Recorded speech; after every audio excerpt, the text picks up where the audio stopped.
여러분 안녕하십니까? 프레스룸 라이브의 구정호입니다. 6월 26일 수요일 오늘 이슈부터 살펴보겠습니다.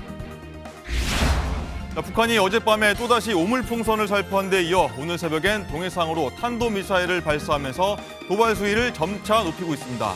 왜 이러는지 북한 내부 상황까지 자세히 살펴보겠습니다. 31명의 사상자를 낸 화성 공장 화재 속보입니다. 당시 CCTV가 공개됐는데 첫 폭발 42초 만에 공장 내부가 연기로 가득 찼습니다. 공장 관계자 5명에겐 출국 금지 조치가 내려졌습니다. 여야가 처음으로 함께한 국회 상임위 곳곳에서 충돌과 파행이 빚어졌습니다. 고성과 막말, 도론까지 여기가 과연 국회인지 모르겠다. 22대 국회 예고편이라는 비판이 쏟아졌습니다. 저희는 60초 뒤에 이 소식들 갖고 돌아오겠습니다.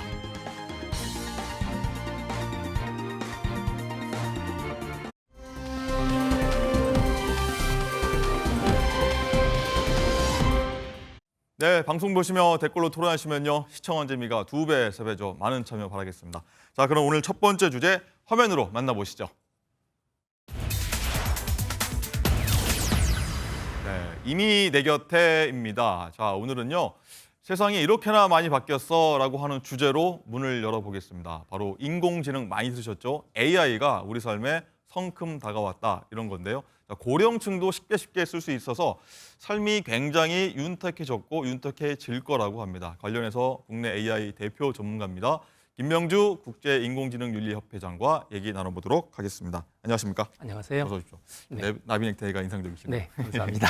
자, 앞에서 말씀드렸는데 AI가 정말 이렇게 국내에서 국외도 그렇고요. 굉장히 빨리 적용될 줄 몰랐는데 최근에는 어르신들이죠. 네. 실버 사업에도 AI가 굉장히 많이 적용 중이라고 들었어요. 네, 어르신들이 주로 혼자 사시잖아요. 예. 그러다 보니까 주변에 도와줄 사람들이 없기 때문에 AI가 어르신들의 건강 상태라든지 그다음에 여러 가지 이제 사건 사고들을 감지하는 경우도 있고 심지어 혼자 계시니까 많이 외로운데 말벗 상대도 돼서 말벗도요. 네, 그래서 이제 우울증이라든지 이런 걸 또 예방하는 효과도 있고 그렇습니다.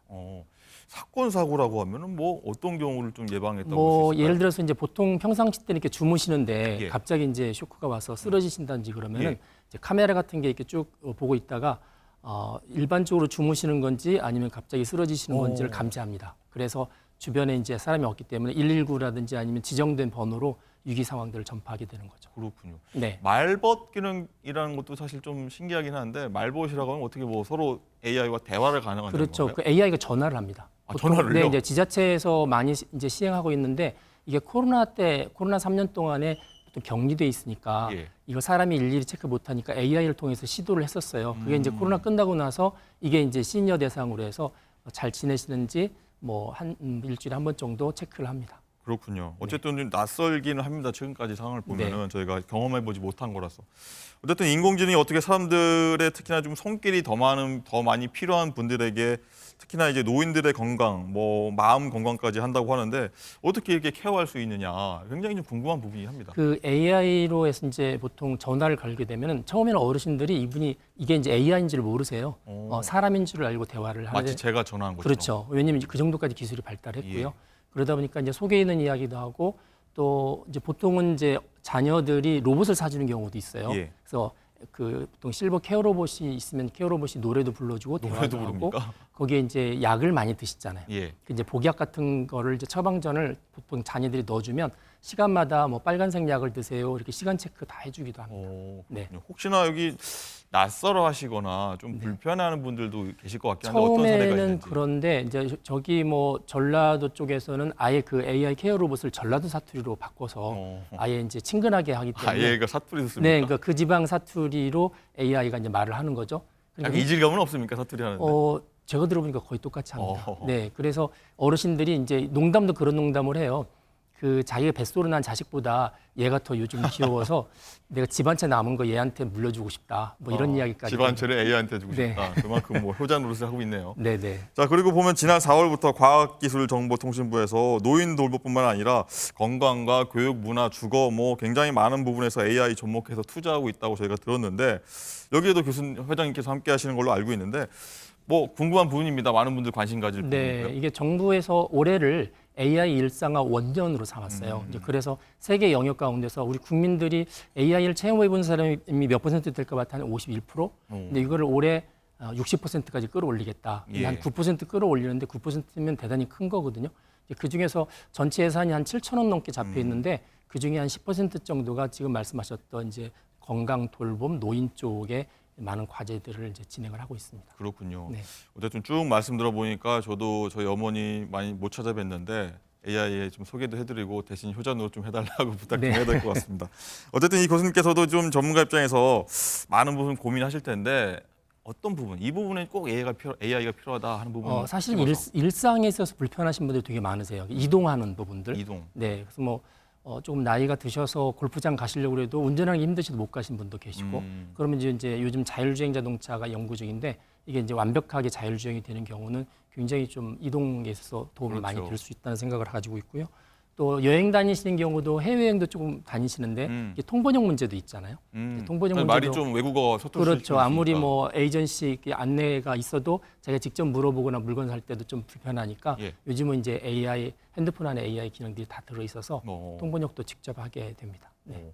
AI 통번역 시스템이라는 게 이제 이 핸드폰 휴대전화에 들어갔다는 얘기지 않습니까? 그렇죠. 네. 최근에 저도 나왔던 그 얘기는 들었는데 이게 뭐 분명히 외국어도 사투리가 있다고 들었는데 네. 이런 것까지 반영한다고 들었는데 어느 정도까지 수준까지 됩니까? 그게 저 사용 안 해봐서 모르겠는데. 그러니까 나라가 클수록 사투리도 되게 많잖아요. 예. 그리고 뭐 중국어나 베트남 같은 건 이제 성조도 있고 이제 그런 것까지 다 구현합니다. 그래서 같은 나라지만 이 지역을 내가 방문한다 그러면 그 지역의 사투리를 선택을 하면 그 지역 사투리로 또 통번역을 해줍니다. 예를 들어 이 전화로 이렇게 대고서 네, 물어보면은 바로바로 통번역. 그렇죠. 이쪽에서 말을 하면 제가 한글로 이야기하면 이제 상대편 언어로 바로 번역해주고요. 저 사람이 이제 자기네나 말로 하면 또 우리나라 말로 바로 번역을 해줍니다. 어르신들 중에서도 굉장히 이제 좀 노년 생활을 좀 즐기시려면 그렇죠. 외국 다니시는 분 많을 텐데 좀 네. 외국에 좀 불편하신 분들도 그렇죠. 이걸 이용하면은 쉽게 할 수 있다. 네, 여행 대부분 갈수 이제 있다. 인터넷 기반으로 통번역을 해주지만 요즘은 휴대폰 안에 네. 자체 번역기가 들어 있어요. 인터넷이 안 돼요. 인터넷이 아이고. 끊어져도 그냥 될 수가 있는 부분들이 있기 때문에 네, 기종을 잘 선택해 보시면 그런 이제 서비스를 이용할 수 있습니다. 그렇군요. 네. 자, 이렇게 AI 장점에 대해서 쭉 얘기해 봤는데, 자, 분명히 이제 과열 경쟁이랄지 부작용도 있을 것 같긴 하거든요. 이런 네. 좀 개선점이 필요할 것 같은데 어떤 점들이 있을까요? 이게 이제 아까 AI가 전화를 거른다고 그럴 때 사실은 이제 무조건 믿고 전화를 하잖아요. 예. 근데 여기에 이제 보이스피싱이 끼게 되면 보이스피싱. 그렇죠. 그렇게 되면은 이제 어르신들은 판별력이 굉장히 흐려져서 사실은 이 AI 전화를 통해서 어르신들을 돌보는 서비스들은 조금 더 생각을 더 해봐야 됩니다. 그러니까 진짜 저쪽에서 건 쪽이 공공기관인지 아닌지 이제 그런 부분도 많이 필요하고요. 그리고 또 점점 이제 아무래도 외로우시니까 의존하게 되거든요. 그래서 은연중에 남용이나 중독 현상들이 벌어집니다. 그리고 이제 의인화 현상이 벌어져서 한 번은 이렇게 로봇 청소기를 자녀가 사줬는데 예.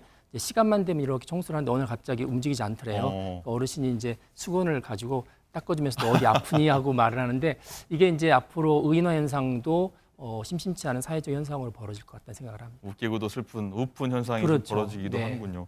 알겠습니다. 어쨌든 이 인간과 인공지능 좀 평화롭게 공존하고 잘 써야 될 텐데 전문가 입장에서도 좀 이런 데서 연구를 좀 더 하실 것 같긴 합니다. 어떻습니까? 주로 이제 AI가 사람이 해야 되는 결정들을 점점 많이 해요. 예. 그래서 뭐 AI 면접관도 있고 그다음에 심지어 판사도 AI가 하고 그런데 사람은 기본적으로 양심이라는 게 있잖아요. 근데 AI는 현재 양심을 넣어주질 않아서 그냥 우리가 시키는 대로밖에 하지 않습니다. 그러니까 잘못된 거를 넣어주면 잘못된 행동을 하는 거죠. 그런 면에서는 개발하시는 분, 사업하시는 분, 그리고 이용하시는 분이 다 양심의 기반으로 해서 AI 상황들을 좀 모니터링을 해야 된다는 생각을 합니다. 알겠습니다.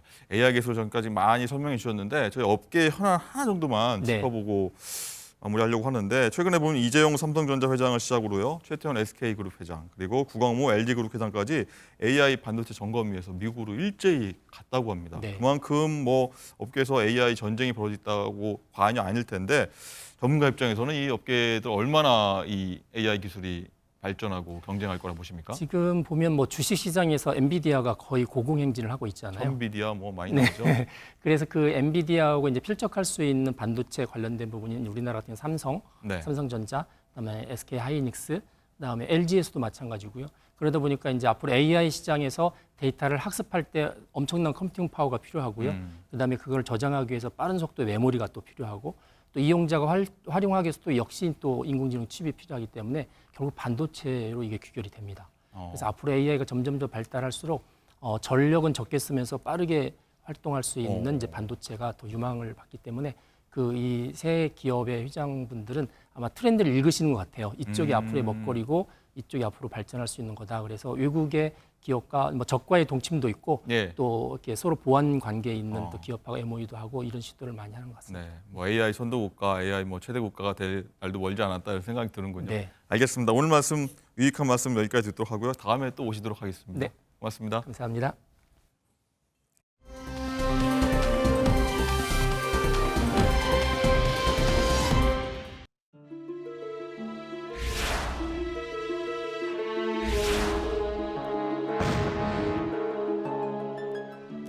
그럼 명암종이 같은 거 두꺼운 도화지 이걸 여기다 탁 풀어서 버린 것 같아. 다시 한번 북한의 반인륜적이고 저급 치졸한 정전협정 위반 행위를 즉각 중단할 것을 엄중히 경고합니다. 이러한 일련의 도발은 북한 정권의 실체와 수준을 스스로 전 세계에 자백한 것이죠. 계속 하다 보면은 이게 마찰이 올 거 아니냐고. 그래서 불안한 거예요. 그전에 그 저기 뭐 백령들이 그때 풀 쏴서 그 주민들이 많이 죽었잖아요. 네. 그런 경우가 없으리라고는.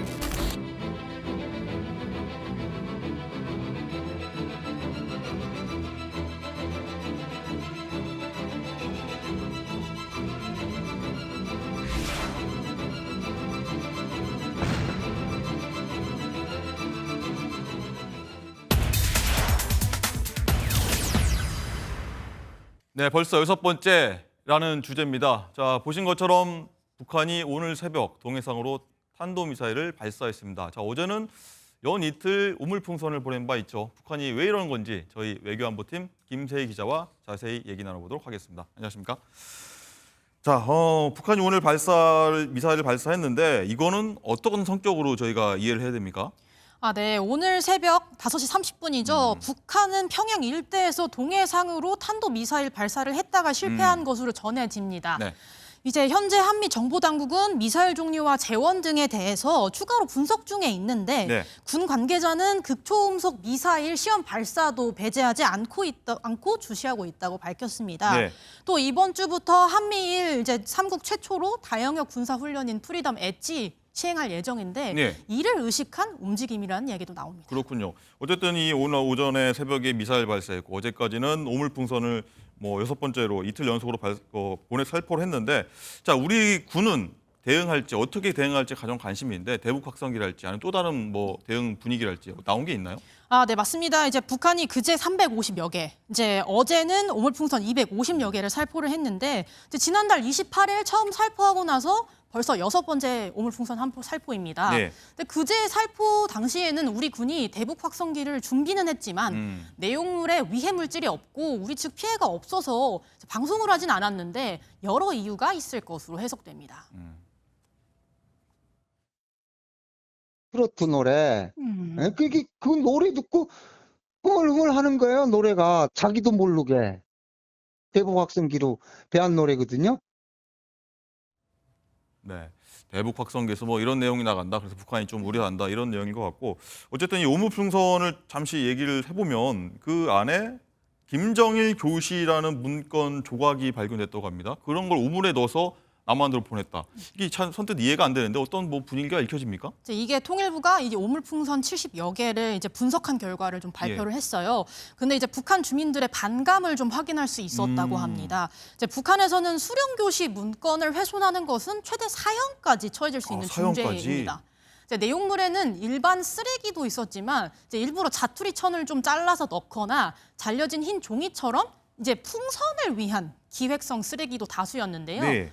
통일부에 따르면 오물풍선 살포에 북한 일반 주민들도 동원되고 있는 것으로 알려지는데 먹고 살기도 힘든데 오물풍선에까지 동원되는 주민들의 불만이 담겨 있다고 풀이됩니다. 북한 주민들의 불만이 있다. 이런 내용까지 한번 살펴봤고 자, 그 와중에 북한 내부 상황을 살짝 살펴보면은 이 영어를 성공의 지름길 이렇게 표현하면서 북한 내부에서 영어 교육 열풍이 벌어지고 있다는데 이게 좀 아이러니한데요. 네, 맞습니다. 이제 북한 같은 경우에는 미국 문화를 이제 썩어 빠진 양키 문화라며 이렇게 굉장히 비하하기도 하는데 예. 이제 아이러니하게 영어 교육은 장려한다고 합니다. 최근 여러 매체에 외국어 교육, 특히 영어의 중요성을 강조하는 모습이 확인되고 있는데요. 특히 컴퓨터 기술 교육과 외국어 교육을 강화할 때 대하여 가르쳐 주셨습니다. 외국어를 비롯해서 교육 내용의 실용화를 위한 사업을 실속 있게 초등학교에 준하는 기관에서도 영어 학습실이 따로 마련돼 있는 모습입니다. 그렇군요. 자, 원래 보면은 전통적으로 러시아하고 중국하고 북한이 가깝지 않습니까? 이런 모습이 좀 저희가 좀 생소한 것 같긴 해요. 네, 이제 과거에는 이런 중국어, 러시아어 이렇게 특히 러시아어를 지금 좀 기본적으로 많이 학습했는데 하지만 최근에는 개인 과외까지 활발히 이루어질 만큼 영어에 대한 관심도가 어느 때보다 커지고 있다는 설명입니다. 영어 과외가 제도권의 이제 그 요구사항을 훨씬 넘어서 활성화되고 있다고 얘기를 들었어요. 러시아에 집중할 것 같지만 사실상 영어 붐은 꺼지지 않을 것이라는 전망을 해볼 수가 있습니다. 불과 며칠 전에는 유창한 영국식 영어로 북한을 선전하던 북한 유튜버 송하의 소식을 선전하기도 했는데요. 예. 대외 선전 매체를 통해 송하라는 인물이 30권에 달하는 일기장을 영어로 써왔고 영어 교육용 편집물 제작 사업에 참가도 했다며 홍보하는 모습이 전해졌습니다. 그렇군요.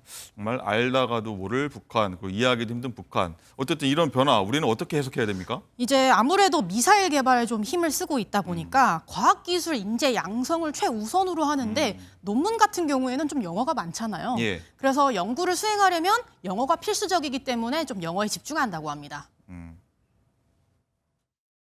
영어 교육이 제대로 된 학생들이 실제 북한 사회에서 중요한 대접을 받거나 IT 분야나 전반적으로 고급 인력으로 성장할 수 있기 때문에 또 무너진 내수 경제를 외화벌이로 돌파를 해야 하는데 필요한 일본 요건으로 영어의 필요성이 더 강조됐을 거란 분석입니다. 알겠습니다. 자, 북한 소식 여기까지 듣도록 하겠습니다. 김 기자 잘 들었습니다. 자, 다음 정치권 소식 살펴보겠습니다. 정치권은 요 며칠이죠. 국민의힘 당대표 선거, 특히 한동훈 후보로 이슈가 빨려 들어가는 것 같습니다. 자, 한동훈 대 다른 후보들 간 1대3 구도가 이어지는 것 같은데 국회 취재기자 연결해서 자세히 살펴보도록 하겠습니다. 자, 김태희 기자. 자, 한동훈 후보의 독주에 후보들은 물론 여권 내 견제가 엄청난 것 같습니다. 네, 우선 홍준표 대구시장이 한 전 위원장과의 만남을 거절한 것으로 알려졌는데요. 한 전 위원장은 내일 대구와 경북 지역을 방문할 예정인데 이철우 경북지사와 면담은 확정됐지만 홍 시장과의 만남은 홍 시장 측의 개인 일정 이유로 불발됐습니다. 홍 시장은 한 전 위원장을 제외한 나경원, 윤상현 의원에 이어 오늘 원희룡 전 국토교통부 장관을 만났습니다. 이 때문에 홍 시장의 행보가 윤심을 반영한 것 아니냐는 해석도 나옵니다. 윤상현 의원은 한 전 위원장이 당대표가 되면 윤 대통령의 탈당 가능성을 배제할 수 없다고 견제에 나서기도 했습니다. 자, 그리고 어제 6.25 전쟁 발발 74주년 맞아서요. 자, 국민의힘 당대표 후보들이 핵무장 필요성을 두고 설전을 벌이는 모습도 나왔어요. 네, 나경원 의원은 대표가 되면 핵무장을 당론으로 정하겠다고 밝혔는데요. 국제정세를 반영한 핵무장, 평화를 위한 핵무장, 실천적 핵무장이라는 핵무장 3원칙을 당론으로 채택하겠다고 밝혔습니다. 한 전 위원장은 지금 단계에서 핵무장을 하면 국제사회 제재를 받을 것이라고 사실상 반대의 뜻을 내비쳤습니다. 다만 마음만 먹으면 언제든 핵무장을 할 수 있는 핵 전력 강화는 필요하다고 덧붙였습니다. 원 전 장관은 지난해 한미 워싱턴 선언을 통한 핵우산 강화 성과를 언급하며 기존 정부 기조를 확인했습니다. 윤상현 의원도 당장 핵무장을 하는 건 국제적 고립을 불러올 뿐이라고 반대 입장을 밝혔습니다. 이 여권 당대표 후보를 중심으로 핵무장 논란이 번진 건 안보관을 중요시하는 보수 지지층에 호소하려는 전략으로 풀이됩니다. 지금까지 국회에서 MBN 뉴스 김태희입니다.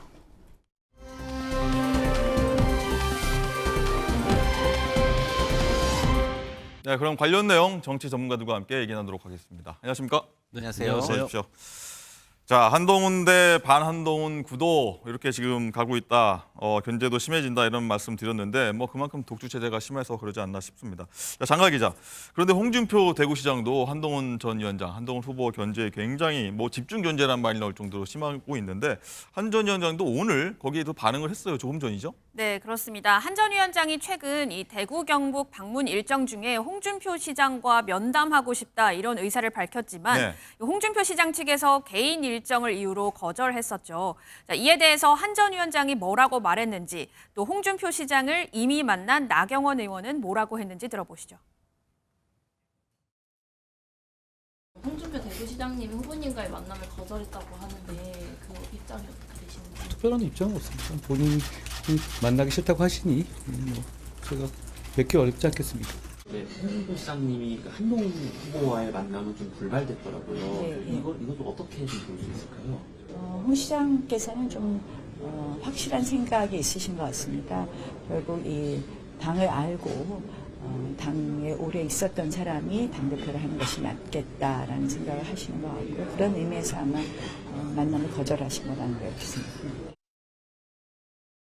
네, 조금 전에 나온 기사에 보면 홍준표 시장이 오늘 언론에 이렇게 얘기를 했습니다. 25일, 그러니까 어제 한 전 위원장이 오겠다는 거 내가 거절했고 또 내일 오겠다는 것도 거절했다. 네. 그게 무슨 대표냐? 그 친구는 임명직 할 때야 대통령과 그래서 막을 수가 있었겠느냐라면서 이번 전당대회에서 한 후보에 대한 이 반대 의사를 확실히 하겠다는 뜻을 나타냈습니다. 또 이 당이 어떤 당인데 점령군처럼 들어와서 어린애가 설치는 것이 맞냐라고도 반문을 했습니다. 또 SNS에도 글을 또 올렸는데요. 예. 한동훈 전 위원장이 그동안 많은 지지자들의 요청으로 셀카 사진을 찍어준 데 대해서 오세훈 서울시장 같은 미남이 셀카 찍으면 이해가 가지만이라고 했고요. 이 총선 패배 주범에게 의원들이 줄 서는 행태가 참 가관이다라면서 비판했습니다. 예.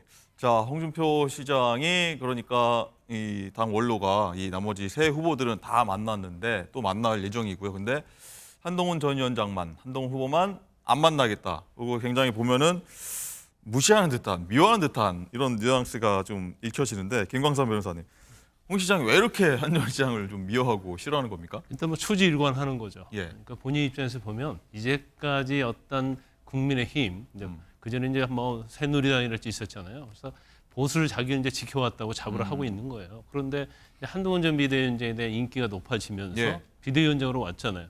그러면서 어느새 뭐 굉장히 자리를 굳건하게 잡았단 말이에요. 더군다나 뭐 어대한이라는 얘기가 나오고 있고. 어차피 대표는 한동훈. 그렇죠. 그다음에 뭐 다음 대통령 후보 될 수 있는 잠재적 주자. 이런 것에 못마땅하는 거예요. 마음이 굉장히 불편한 거죠. 근데 지금 정치 굉장히 오래 했잖아요. 본인이 항상 얘기하는 건 무슨 얘기죠? 국민의힘에 뭐 30년 동안 자기는 보수를 지켜왔다고 얘기를 네. 하고 있어요. 근데 사실은 지금 홍준표 시장이 굉장히 좀 유치하다는 생각이 들어요. 유치합니까? 예. 왜냐하면 아까 셀카 얘기하잖아요. 셀카는 잘생긴 사람만 찍는 거예요. 또 한동훈 전 비대위원장이 또 못생겼나요? 그렇지 않거든요. 예.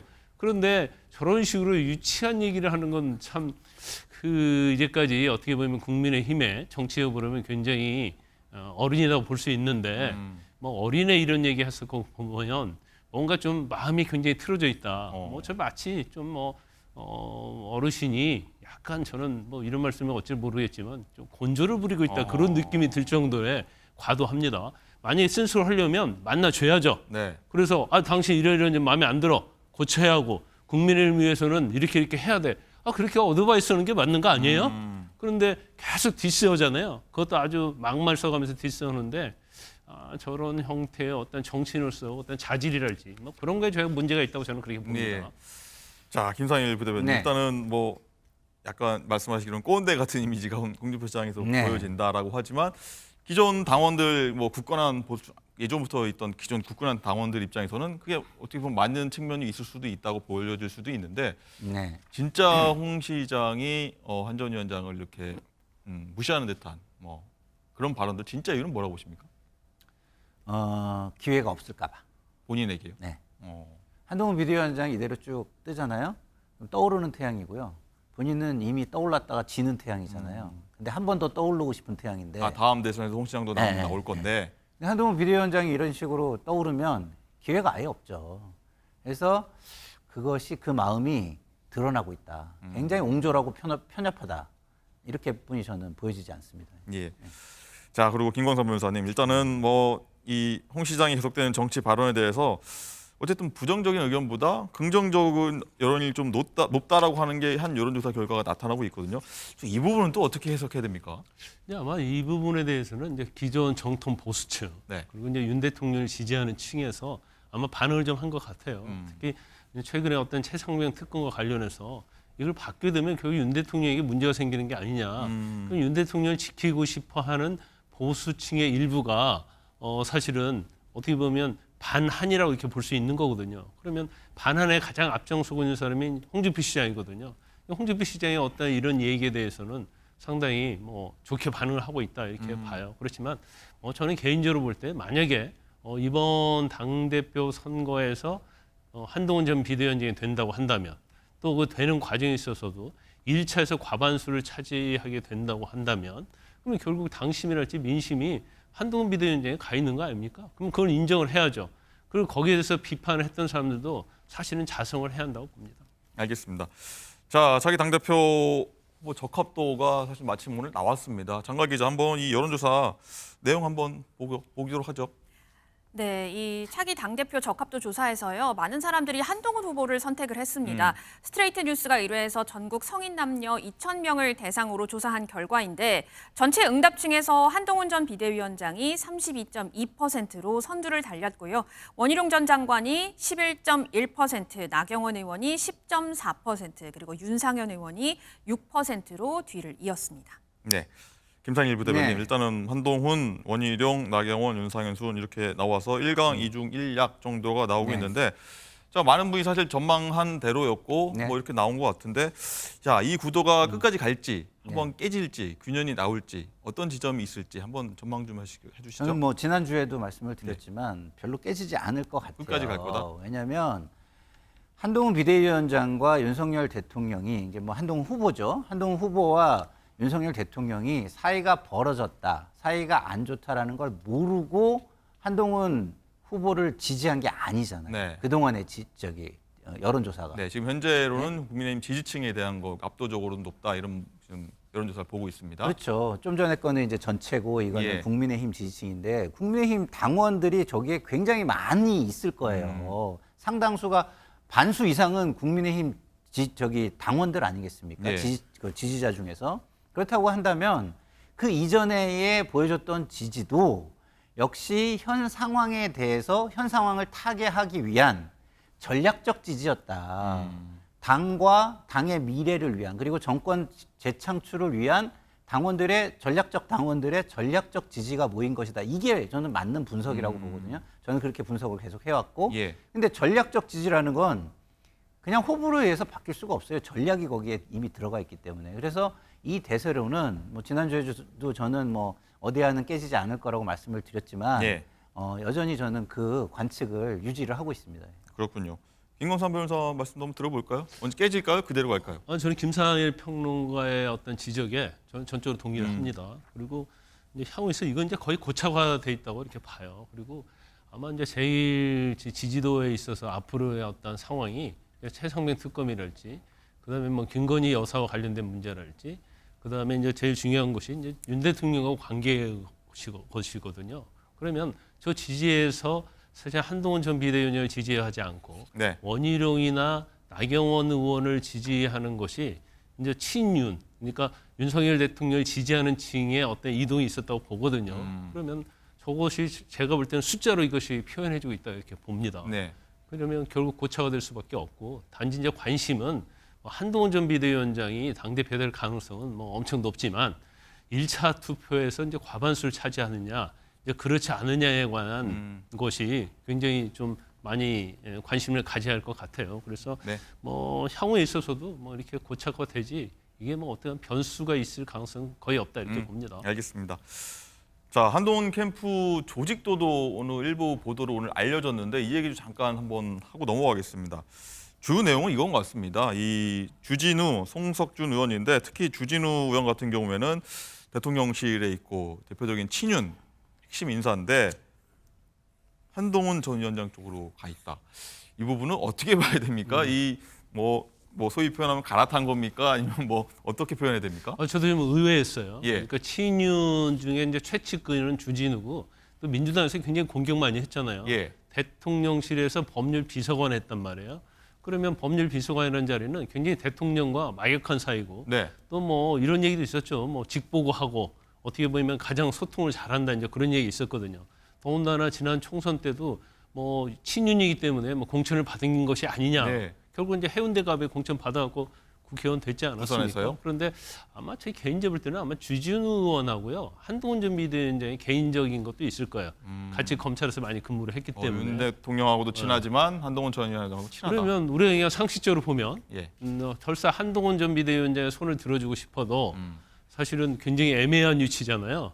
그러면 이제 중립적인 걸로 있을 수가 있는데 지금 이제 언론 보도에 의하면 뭐 한동훈 전 비대위원장의 캠프에 손을 들어줬다는 얘기가 나온 걸 보면 뭐 우리가 뭐 정치인 비판할 때 갈아타기라는 얘기를 하지만 네. 뭐 본인의 입장에서는 향후에 국민의힘을 위해서도 또 민주당의 이재명에 대항할 수 있는 사람은 한동훈 전 비대위원장밖에 없다라는 정치의 소신에 의해서 그럴 수도 있다고 봐요. 뭐 어떻게 측면에서 뭐 대통령실과 한동훈 전 위원장 캠프 간에 가교 역할도 할 수 있는 측면이 있을 그렇죠. 거고요. 그렇지만 한동훈 전 비대위원장의 입장에서 보면 네. 주진우 의원이 자신을 지지한다는 것은 엄청난 효과가 있을 수 있는 거죠. 저는요 그 갈아타기라는 표현 이거 굉장히 부적절하다고 봅니다. 그렇습니까? 예. 이거 굉장히 봉건적인 사고에서 비롯된 거 아닙니까? 아니 모든 사안에 대해서 정치인은 공적인 선택을 하고 국민을 위한 선택을 해야 되잖아요. 근데 그 선택이 과거에 모셨던 사람하고 다르다고 해가지고 갈아탔다라고 얘기한다면 저는 정청래 의원 보좌관도 했어요. 근데 네. 제가 정청래 의원 굉장히 많이 비판하잖아요. 좀 이따 또 그럼 비판하실 기회 네. 드리겠습니다. 그러면 저는 갈아탄 겁니까? 그럼 뭐죠 도대체? 그건 아니거든요. 네. 공인은 공적인 임무를 위해서 일을 하는 겁니다. 네. 제가 평론을 할 때 저는 민주당 지지층에서 저를 많이 비판을 하지만 제가 그 비판을 들으면서도 괴로워도 계속하는 이유는 평론이라는 게 공적인 임무라고 제가 생각하기 때문에 하는 거예요. 사적인 데 가서는 그쪽이 잘 되기 위해서 아이디어도 주고 그쪽을 위한 이야기도 해주고 해요. 네. 사적으로는. 근데 평론이라는 공적인 임무를 부여받았는데 그 공중파라는 이 그 공공 자산을 제가 쓰고 있는데 그렇게 해서는 안 되는 거 아닙니까? 알겠습니다. 주진우 국회의원입니다. 예? 이분이 선택하는 게 뭐 윤석열 대통령과 과거에 한때 관계가 있었다고 하고 봉건 시대의 주종 관계처럼 계속 가야 되고 그것이 바뀌었다고 해가지고 갈아탔다 이런 표현은 저는 맞지 않다고. 정책 소신에 따른 것이다. 이렇게 하면 되겠군요.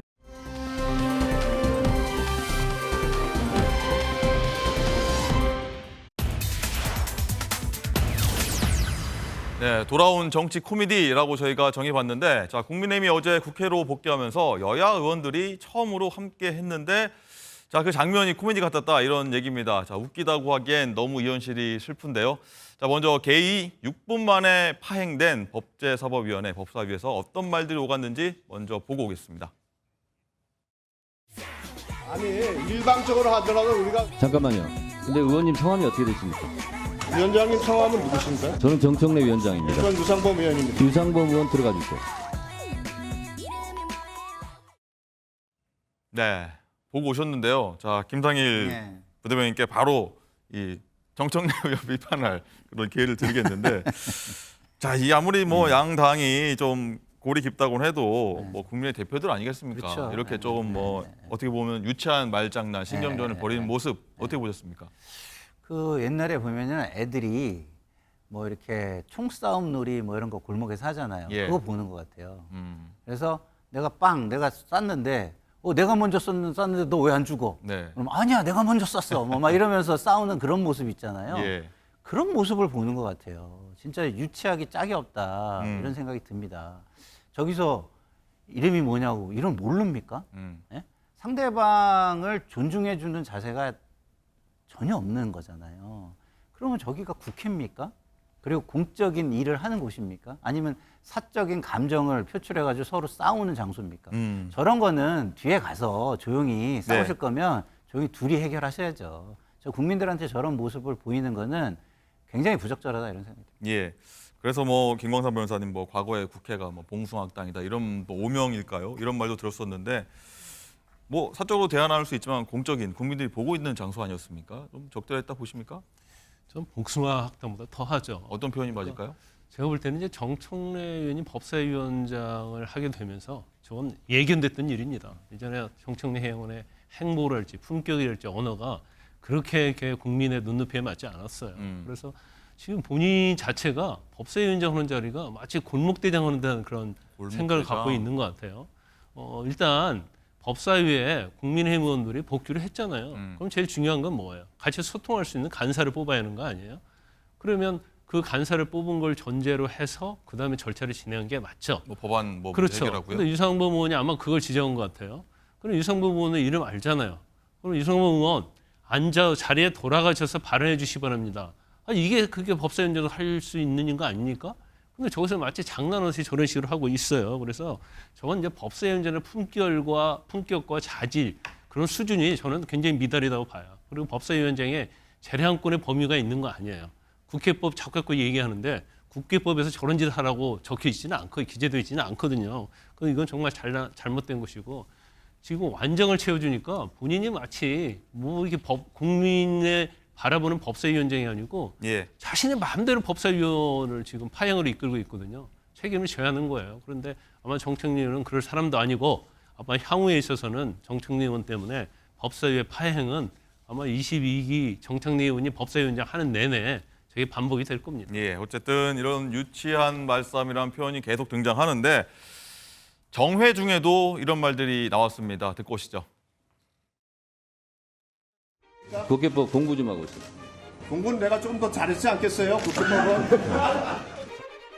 존경하고픈 우리 정청래 위원장님께서 존경할 마음도 없으면 존경하고픈도 자제해 주시고 그리고 그런 말로 희화화시키지 않았으면 좋겠습니다. 네, 정청래 법사위원장은 나름대로 어떤 절차가 생략됐기 때문에 이런 말을 했을 수 있다. 고도한 감안을 해야 될 것 같은데 김상희 부대님 어떻게 보십니까? 네. 일단 일 잘하고 뽑아줬는데 잘하라고 네. 뽑아줬는데 이런 모습이 연출된 상황 어떻게 네. 보십니까? 일단은요. 저는 민주당인데 민주당이 잘 되길 바래요. 네. 그러면은 국민의 지지가 필요하잖아요. 근데 저런 모습은 저는 아닌 것 같아요. 왜냐하면 국회는요. 교섭단체라는 게 있습니다. 교섭단체라는 게 왜 있습니까? 교섭을 하라는 거예요. 국회를 운영하는 데 있어서 교섭을 하라는 겁니다. 먼저. 그러니까 교섭을 하려면 교섭할 대상을 일단은 구조를 갖춰놔야 되잖아요. 예. 그러면 국회 관례상 저거는 간사를 선임하는 게 너무나 원칙적으로 맞는 얘기예요. 유상범 의원 말이 맞다는 말씀이시죠? 그렇죠. 물론 권한은 위원장에게 있습니다. 왜? 의사의 안건을 뭐 선정하거나 순서를 정하거나 그거 있죠. 그렇지만 그 안건을 정함에 있어서 권한이 있다고 내 맘대로 하라. 이게 권한입니까? 아니잖아요. 기본적으로 국민들한테 납득이 되게 그동안의 국회 관례에 비추어 가지고 명분에 부합하게 상식적으로 하라는 거 아닙니까? 근데 교섭단체가 있는데 다른 안건이 이미 있으니까 그 교섭단체 간사 선임을 하지 않고 교섭도 하지 않고 이미 정해진 건 다 처리하겠다. 그게 국회의 정신도 아니고 국회의 관례도 아니고 제가 볼 때는 상식도 아닙니다. 그래서 저거는 국회법상에 저 안건을 먼저 해야 된다 이런 게 없어요. 그냥 권한이 의장이자 위원장한테 있을 뿐입니다. 네. 의사를 진행하는 사람에게. 그러면 그 의사 진행함에 있어서 국회 정신에 부합하게 진행하는 게 저는 맞다고 봅니다. 저 부분은 알겠습니다. 명확하게 저는 민주당이지만 국회에 오래 일했던 사람으로서 정청래 위원장의 과도한 행위다. 저는 이렇게 말씀을 드리고 싶습니다. 알겠습니다. 자, 그런데 이 봉숭아 학당 같은 모습이 이 법사위뿐만이 아니었습니다. 다른 곳에서도 있었는데 그 모습 보고 오시죠.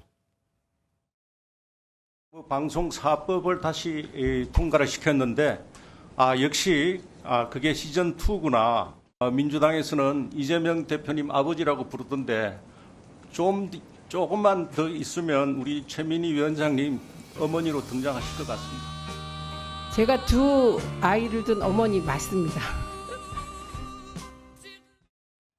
네, 잠깐 저기 설명을 하고 가셔야 이해가 될 수도 있는데, 자, 민주당이 이 MBC 사장에서 부당 해임됐다며 소송 중인 국민의힘 김장겸 의원이 이 과방위에 배정된 걸 두고서 부적절하다고 공격한 거고요. 여기에 대해서 김장겸 의원이 최민희 위원장한테 이제 민주당의 어머니 뭐 이렇게 얘기까지 나눈 건데, 김광삼 변호사님, 이 장면은 또 어떻게 보셨습니까? 일단 뭐 김장경 의원에 대해서 이제 MBC 상대로 소송을 하고 있잖아요. 네. 그러면 저 지적은 뭐 틀린 지적은 아니에요. 지적은 있을 수 있다. 예. 그런데 사실 지금 상임위에서 김장경 의원뿐만 아니라 뭐 법사위도 마찬가지잖아요. 법사위에서도 지금 이전에 이재명 대표를 변론했던 사람들이 다 들어가 있단 말이에요. 의원들이. 그러면 서로 뭐 피장파장이거든요. 그렇지만 그건 지적할 수 있는 거예요. 상대 당에서. 그래서 이거기까지 괜찮은데 이제 김정희 의원이 최민희 위원장한테 뭐 민주당의 어머니 이 말은 제가 볼 때는 부적절하다고 봐요. 그렇군요. 그걸 상임위에서 할 얘기도 아니고. 네. 그런데 제가 깜짝 놀란 게 최민희 의원이 원래 딱 그러면 발끈하거든요. 네. 근데 뭐 굉장히 부드럽게 난 두 아이의 어머니다 또 이렇게 얘기하고 가더라고요. 과거에 좀 전투력이 높으신 예. 그러니까 이제 본인이 상당히 경력이 많이 쌓이고 그러면서 이제 다룰 줄 아는 거예요. 정치인 의원 저런 걸 배워야죠. 그 발끈발끈하면서 상대방 모욕하고 조롱하고 그런 모습은 삼가해야 하는 거예요. 그런데 어차피 이제 과방위가 됐던 국민의힘이 돌아왔잖아요. 그럼 이제 간사 있고 그러면 소통을 해야 하는데 지금 민주당에 있어서 상임위원장이랄지 특히 법사위원회 정태근 의원 같은 경우는 국민의힘을 정치적 파트너로서 인정을 안 하는 것 같아요. 근데 계속 민주당에서 공격한 게 뭐예요? 윤 대통령에게 왜 야당으로서 대우를 안 해주냐, 협치 안 하냐, 계속 자기들을 공격했던 거 아니에요?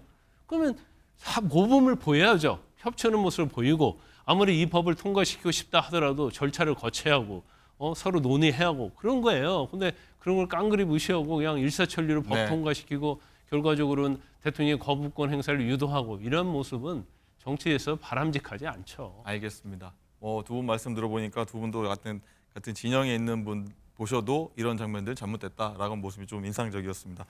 국회를 뭐라고 불러야 될지 아무튼 모르겠는 상황이 오늘 주제였던 것 같습니다. 자, 두 분 말씀 여기까지 듣겠습니다. 고맙습니다.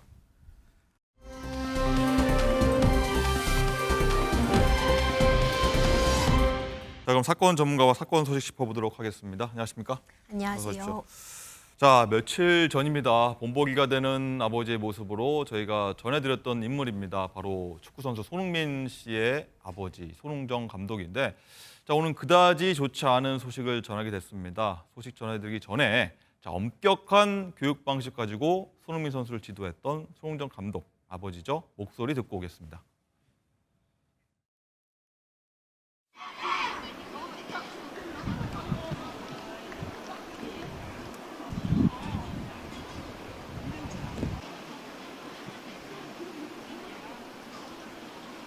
굉장히 기본을 강조하시고 기본이 안 돼 있으면 꾸짖으시던데 평소 철학이시잖아요. 예. 근데 어려서 해야 될 부분은 충실히 소홀함 없이 해야 성인에 가서 좋은 경기력을 가지고 할 수 있지. 어렸을 때 그 충족해야 될 부분들을 충실하게 아이들한테 가지고 갈 수 있는 상황을 못 만들어주면 성인 됐을 때 좋은 경쟁력, 좋은 경기력을 가지고 갈 수 없기 때문에 기본, 그리고 본인이 경기장에 들어가서 기본이 잘 돼 있을 때는 경쟁력도 있고 또 경기를 지배하고 경기를 즐길 수 있기 때문에 그 부분에 대해서 상당히 강조하고 또 그 반복하고 있습니다. 네, 이렇게 손흥민 선수를 세계적인 선수로 바르게 키웠던 아버지 손흥정 씨가 고소를 당했다. 장가 기자, 이거 잘 믿기지가 않는데 무슨 내용입니까? 네, 손흥정 감독 그리고 A 코치, B 코치 등 이 3명이요.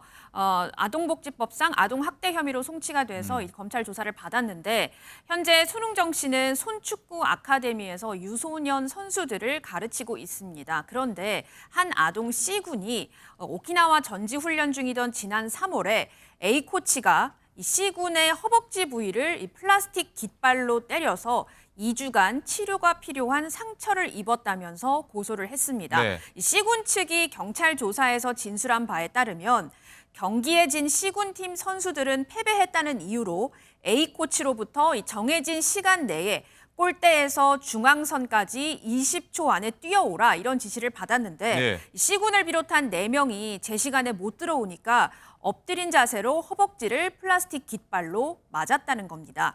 자, 뿐만 아니라 이 손흥정 감독으로부터요. 이 전지 훈련 기간 동안 훈련 중에 실수를 했다고 욕설을 들었고 또 경기는 물론 기본기 훈련을 잘 못한다고 욕설을 들었다는 내용까지 진술에 포함이 됐습니다.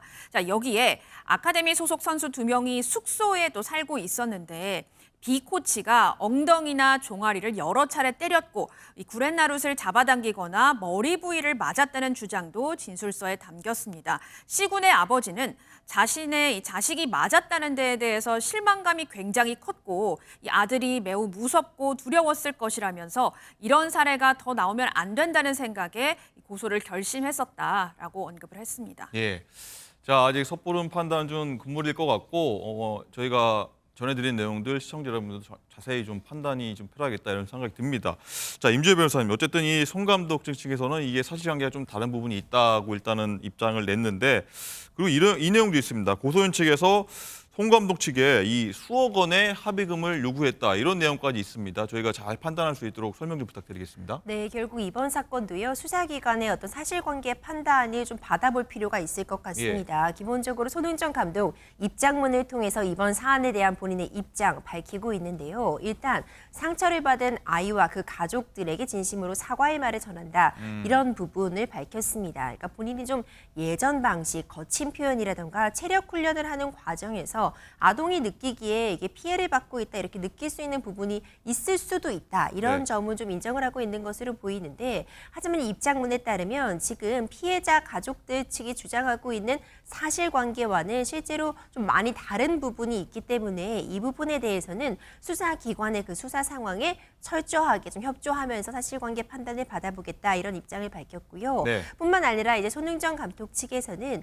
합의금에 대한 이야기도 하고 있습니다. 이 합의금이라는 것이 이런 사건이 문제가 되게 되면은 일단 합의금을 이제 제시를 함으로써 어떤 합의문, 그러니까 뭐 처벌 불원의 의사라던가 아니면은 언론에 제보하지 않겠다 이런 내용을 금전적인 대가를 받고 합의하는 경우가 충분히 있을 수는 있는데 손흥정 감독의 입장에 따르면은 피해자 측에서 수억 원의 합의금을 요구했기 때문에 이것은 이 아카데미 측에서 받아들일 수 없는 액수였고 그렇기 때문에 합의가 불발된 것이다 이렇게 밝히고 있는데요. 이 부분에 대해서 이제 피해자 측은 또 다시 한번 반박을 했습니다. 그때 지금 언급된 합의금이라는 것이 구체적인 액수가 상호간에 오간 것이 아니라 손흥정 감독 측이 본인이 직접 나선 것도 아니고 법률 대리인을 통해서 뭐 처벌 불원 의사서를 작성한다. 그리고 언론에 제보하지 않는다. 축구협회에 징계를 요청하지 않는다. 이런 내용을 포함해서 합의서 작성을 요구했기 때문에 감정이 격해진 와중에 이런 액수가 나온 것이지 구체적인 얘기가 오고 간 것은 아니라면서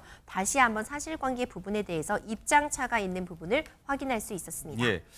자, 한번 다시 중간에서 다시 한번 정리를 해보자면은 이 뭐 선착순도 있었고요, 뭐 깃볼을 잡아당긴다든가 그런 부분을 보면은 엄격한 어떤 스포츠계 교육 방식에서 뭐 해석했다는 것도 있을 것 같고요.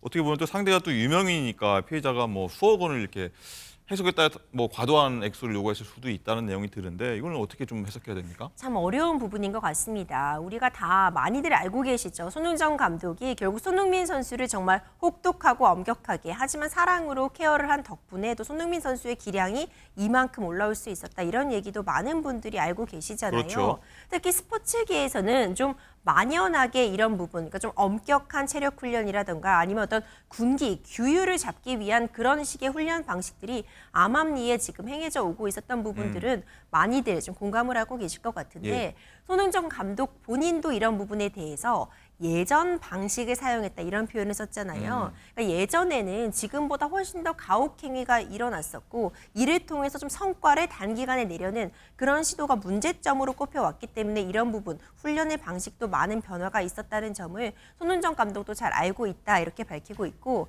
다만 다시 한번 손흥정 감독도 강조하고 있는 부분은 이런 훈련 과정에 있어서 미흡한 부분이 있을 수 있겠지만 아이들을 사랑하는 마음에서 훈련을 지도한 것이 그 다른 의도는 절대 결코 잊지 않았다 이런 부분을 강조했거든요. 네. 그렇기 때문에 이것이 엄격한 훈련이라고 볼 수 있을지 아니면 피해자 측의 주장처럼 아동 학대로 볼 수 있을지 이 사실관계에 대한 판단 필요해 보이고요. 네. 이제 합의금 이야기 이런 것들이 좀 나오면서 자칫하다가는 좀 자극적으로 흘러갈 수도 있을 것 같은데 중요한 부분은 지금 정말 자라나고 있는 꿈나무의 교육에 관한 부분이잖아요. 손흥정 씨가 또 그만큼의 책임감과 그리고 굉장히 중요한 사회적인 지위를 차지하고 있는 만큼 이번 사건도 어떻게 해결될지 이런 부분이 앞으로 어떤 꿈나무 육성 과정에 있어서도 굉장히 큰 중요한 사건이 될 수 있을 것 네. 같습니다. 자, 여기에 대해서 장가혜 기자가 손흥정 씨, 손흥민 측을 취재를 한 바 있는데 좀 억울한 면이 많다고 해요.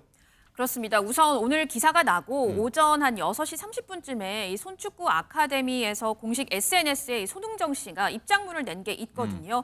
자, 읽어보면 자신이 가르치는 아이들은 아동이기 이전에 이제 앞으로 축구공을 가지고 밥 벌어먹고 자신의 가정을 꾸려나갈 프로 축구 선수 지망생들인데 이 프로의 세계는 정말 냉혹하다. 자신마저도 이 손흥정 감독 자신마저도 성공하지 못했었고 성공하지 못한 축구 선수의 삶이 어떤 건지 누구보다 잘 알고 있기 때문에 이 아이들이 아카데미에 오기 전에 미리 이 학부모님들에게 더도 말고 덜도 말고 이 손흥민 선수를 키워냈던 그 방법 그대로 아이들을 지도해 보겠다 이렇게 말씀을 드려왔었고 네. 냉엄하게 훈련해 왔다고 했습니다.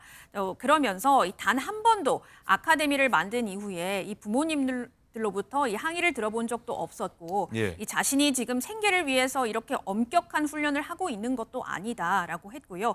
또 오히려 이 손흥민 선수를 월드 클래스로 키워낸 이 아버지의 가르침을 이 학부모님들께서 원하고 믿고 맡기셨다는 이 축구 아카데미 측 입장도 한번 들어볼 수 있었는데요. 제가 직접 취재한 내용 한번 목소리 들어보시죠.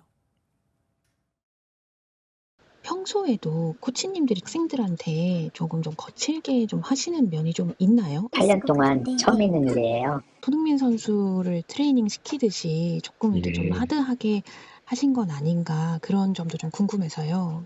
강력하게 해주시길 모든 학부모님들이 원하시죠. 해달라고 말씀하시지만 저희 선수한테 한 것처럼 그렇게 하실 수는 없죠. 거기는 자식이었으니까 그렇게 더 세게 해주셨지만 여긴 지금 학생들이니까 또 그렇게 하긴 조심스러워서 감독님이 마치 때린 것처럼 돼 있는데 감독님은 말씀만 세게 하셨다는 거고요. 왜 숙소에 다 같이 사는 거예요? 다 그렇진 않고요. 지방에 있었던 학생들만 숙소 생활을 계속하진 않았는데 원래 저희가 원하는 것은 부모님들이 같이 계시는 것이고요. 이제 지방에 있는 분들이 숙소를 운영해달라고 요청이 좀 있어서 그 부분은 최근에 처음부터 8년 동안 내내 숙소가 있었던 것은 아니고요.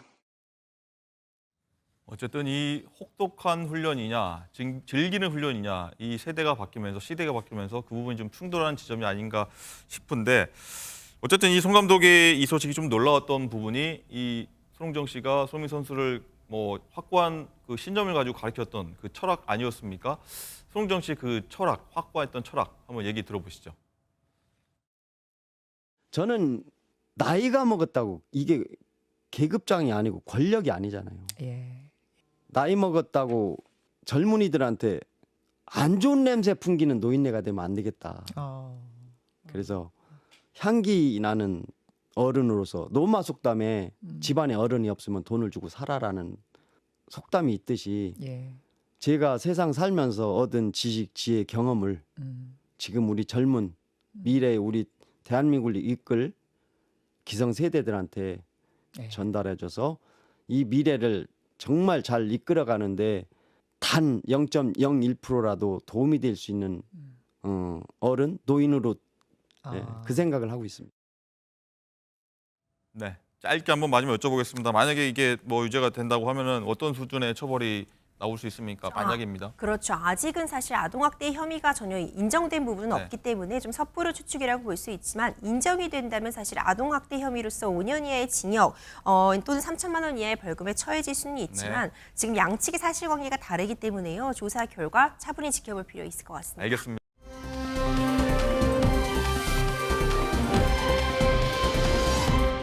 라이브픽입니다. 서울시가 광화문 광장 중심에 100m 높이의 초대형 태극기 개양대를 세울 예정이라고 밝혔습니다. 2026년까지 예산 110억 원을 들여서 국가 상징 조형물로 광화문 광장 중심에 100m 높이 국내 최대 규모의 태극기가 들어설 예정이라는데요. 또 그 옆에는 애국을 상징하는 꺼지지 않는 불꽃도 만들어질 예정입니다. 미국 워싱턴의 워싱턴 기념탑이나 프랑스 파리 샹젤리제 거리의 개선문처럼 국격을 나타내는 국가 상징 공간을 조성한다는 건데요. 어제 오세훈 서울시장은 참전용사의 숭고한 뜻을 기리고자 광화문 광장을 국민 모두가 자긍심을 느낄 수 있는 국가 상징 공간으로 조성할 계획이라고 발표하기도 했습니다. 하지만 여기에 대한 반응은 엇갈렸는데요. 관광 산업이 발달되고 국격이 높아질 거란 의견도 있었지만 구시대적인 발상이다, 지나친 애국을 강요하고 있다는 비판도 나오면서 갑론을박이 펼쳐지고 있다네요. 드라마나 만화 보면 이 프라이팬으로 이 쾅 나쁜 사람을 물리치는 장면 본 적 있으시죠? 실제로 미국에서 이 강도를 프라이팬으로 물리치는 일이 벌어졌습니다. 미국 시카고의 한 가정집인데요. 도망가는 남성과 프라이팬을 들고 뒤쫓는 남성이 보입니다. 무단 침입을 한 도둑을 잡기 위해 프라이팬을 마구 휘두르는데요. 보안장치에 경보가 울리면서 도둑이 들어온 걸 알게 된 집주인이 급한 마음에 당장 눈에 보이는 프라이팬을 쥐고 도둑을 내쫓은 겁니다. 보기에는 우스꽝스러울 수 있지만요. 위험천만한 일이 일어날 수 있었던 상황에 집주인은 집에 가족이 같이 있는데 너무 걱정됐다. 폭력적으로 보일 수 있지만 가족의 걱정과 침입자에 대한 분노로 이런 행동을 하게 됐다 전했다고요. 한편 이 도둑은 집주인이 휘두른 프라이팬에 맞고 도망치다가 출동한 경찰에게 붙잡혔다고 하네요. 지금까지 라이브 픽 전해드렸습니다.